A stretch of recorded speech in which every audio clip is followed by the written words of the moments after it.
আসসালামু আলাইকুম everyone. So last কিছুদিন আমি অনেক বিজি ছিলাম। ইউ গাইস নো দ্যাট আমার গলা এখনও অবস্থা খুবই খারাপ।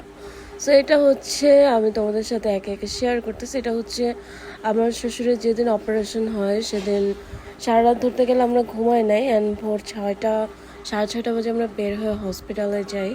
ওনার ডেট দেওয়া ছিল, আসলে সব টেস্ট অ্যান্ড আদার্স সব ফর্মালিটিস কমপ্লিট ছিল, জাস্ট আজকে অপারেশনের দিন ছিল। অ্যান্ড এখানে সব যাদের অপারেশন হবে তারা সিরিয়ালি বসে ওয়েট করতেছিল, অ্যান্ড আমরাও তাদের সাথে ওয়েট করতেছিলাম। তারপরে হচ্ছে তাদেরকে অপারেশন থিয়েটারে ঢুকানো হয়, অ্যান্ড অপারেশনের বাহিরে আসলে মনিটর ছিল কিছু। এই যে মনিটরগুলো দেখতে পারতেছেন, এখানে আসলে যখন যার অপারেশন হয় সেটা লাইভ একদম দেখানো হয় যে কিভাবে অপারেশনটা হচ্ছে।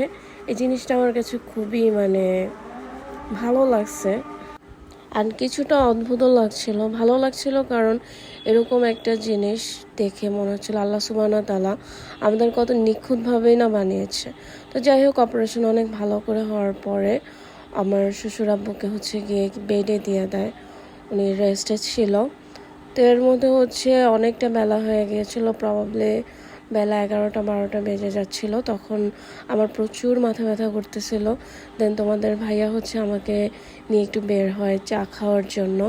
আচ্ছা, এর মধ্যে আমি আগেই বলে নিই আমার গলার অবস্থা খুবই খারাপ, সো কেউ কিছু মনে করবা না। অ্যান্ড হচ্ছে অবশ্যই সবাই পেজে একটা লাইক দিয়ে দিবেন, যারা ইউটিউব থেকে দেখবা তারা একটা সাবস্ক্রাইব করে দিও ভালোবেসে। দেন হচ্ছে আমরা এই পিচ্চির দোকানে একটা মালটা চা খাই, যদিও আমাকে গুড়ের চা খাওয়াইতে নিয়েছিল, কিন্তু পিচ্চির আব্বু ছিল না। দেন আমরা এইটাই খাই, অ্যান্ড আমার কাছে চাটা খুবই ভালো লাগছে। ইভেন আমি বলবো এই চাটা খাওয়ার পর আমার কাছে অনেক রিফ্রেশ লাগতেছিল, কারণ হচ্ছে গিয়ে সারা রাত না ঘুমায় এরকম সারাদিন দাঁড়ায় বসে খুবই খারাপ লাগে। দেন ওই দিনই আমাদেরকে হচ্ছে রিলিজ দিয়ে দেয়, আমরা বাসায় চলে আসি। বাসায় আস্তে আস্তে আমাদের 4:30 বেজে যায়। তোমাদের ভাইয়া এসেই একটা ঘুম দিছে, আমার আর ঘুমানোর সুযোগ হয় নাই, কারণ আমার আবার বের হইতে হয়েছিল। কারণ ওই দিনই হচ্ছে আমাদের এই বাসার আমার ভাসুরের ছোট্ট একটা বাচ্চা আছে, যাকে তোমরা অনেকেই চিনো আবার অনেকেই চিনো না। ওর হচ্ছে বার্থডে ছিল, আর না ঘুমানোর কারণে আমার মুখে দেখো বড় বড় কিছু শিংও হয়েছিল। তো যাই হোক, তোমাদের ভাইয়া তো বিভোর ঘুম দিয়েছে, অ্যান্ড আমি হচ্ছে গিয়ে রেডি হয়ে আবারও বের হয়ে গিয়েছিলাম 5টা আর 5:30 বাজে। গিয়ে হচ্ছে ওর জন্য টুকটাক কেক, যতটা অল্প সময় ম্যানেজ করা যায়, কারণ এত টায়ার্ডনেসের মধ্যে তেমন কিছুই করা যায় না। অ্যান্ড এই যে পিঙ্কি পিঙ্কি যে পিচ্চিটা দেখতেছো, এটাই হচ্ছে গিয়ে birthday girl, and or birthday আমরা ছোটোখাটোভাবে এভাবে সেলিব্রেট করে, অ্যান্ড হাতের এই ছোট্ট পিয়ানোটা গিফট দেওয়ার পরে পিচ্চি তো অনেক খুশি হয়ে গেছে।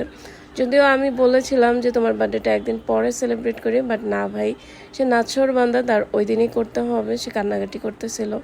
তো কিছুই করার ছিল না, শর্ট টাইমে যতটুকু পেরেছি কমপ্লিট করার ট্রাই করেছি। অ্যান্ড আমার শাশুড়িও একটা পিচ্চি মানুষের মতো, সেই তিনজনকে নিয়েই হচ্ছে কাটাকাটি করে ভিডিও করতেছিলাম, কারণ আমার একদমই ভালো লাগতেছিল না, আমি অনেক টায়ার্ড ছিলাম। সো এই ছিল হচ্ছে গিয়ে আমার ফার্স্টের দিনের ব্যস্ততার একটা অংশ। অ্যান্ড এর পর দিনই কিন্তু আবার আমার বড় আপু চলে আসছিল বাংলাদেশে। তো আমি একে একে তোমাদের সাথে ভিডিওগুলো শেয়ার করব, তাহলে তোমরা বুঝতে পারবা যে কেন আসলে এই কদিন আমি এতটা ব্যস্ত ছিলাম। ইভেন আমি প্রপারলি মনে হয় টানা 7-8 দিনেরও বেশি হবে যে আমার ঘুম হয় না, এইরকম একটা অবস্থা। সবাই ভালো থাকবে, আল্লাহ হাফিজ।